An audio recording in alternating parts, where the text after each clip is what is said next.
মৌসুমি ফলের দাম, সাথে চড়া বিদেশি ফলের বাজারও। এ নিয়ে আরও জানাতে নগরীর কান্দিরপাড় থেকে যুক্ত হয়েছেন খালেদ সাইফুল্লাহ। খালেদ, দেশি ফলের সরবরাহ কমে যাওয়ায় বিদেশি ফলের আমদানি বাড়ছে কিনা?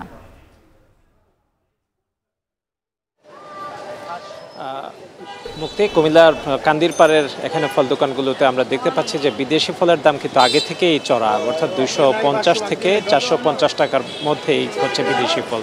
তো এই ফল, এত দামে ফল কিন্তু সাধারণ এবং মধ্যবিত্ত মানুষেরা কিন্তু এই ফল কিনতে আসলে সবাই সামর্থ্য রাখে না, এবং সবাই আসলে এইভাবে এত দামি ফল কিনতে কিছুটা হিমশিম খান।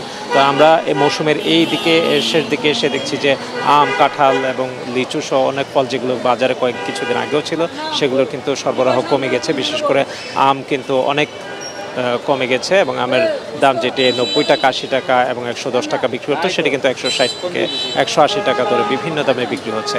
আমরা আপেল দেখছি যে 250 থেকে 300 টাকা দরে কয়েক রকমের আপেল এখানে বিক্রি হচ্ছে। আঙ্গুর বিক্রি হচ্ছে 450 টাকা, ড্রাগন ফল বিক্রি হচ্ছে 200 টাকা এবং 220 টাকা, এবং নানা রকম আসলে ফল আমরা দেখতে পাচ্ছি, আনার এবং মালটা, আর তারপর কমলা, সব কিছুরই কিন্তু দাম এখানে খুব বাড়তি। তো তারা বলছেন যে আসলে আমদানি স্বাভাবিক রয়েছে, এবং যেহেতু সরকার পরিবর্তন হয়েছে এবং তারা ভাবছিলেন যে হয়তো বা মালের দাম আরও বাড়তে পারে, তো সেদিকে তারা বলছেন যে যেহেতু বিদেশি ফলের দাম আগে থেকে একটু বাড়তি, সেইভাবেই কিন্তু দামটি স্থিতিশীল রয়েছে এখন পর্যন্ত।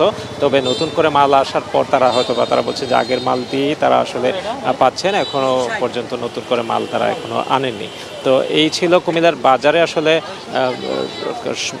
মৌসুমি ফলের অবস্থা। এখানে দেখেন জাম্বুরা এবং আমরা সেগুলো কিন্তু স্থানীয় যেগুলো ফল, দেশি ফল, সেগুলো কিন্তু বাজারে আসছে, এবং এগুলো বলা যায় যে 60 থেকে 70-80 টাকা। পেয়ারা পাওয়া যাচ্ছে বিভিন্ন রকম, সেগুলো কিন্তু 70-80 টাকা ধরে বিভিন্ন রকম দামে কিন্তু এখানে বিক্রি হচ্ছে।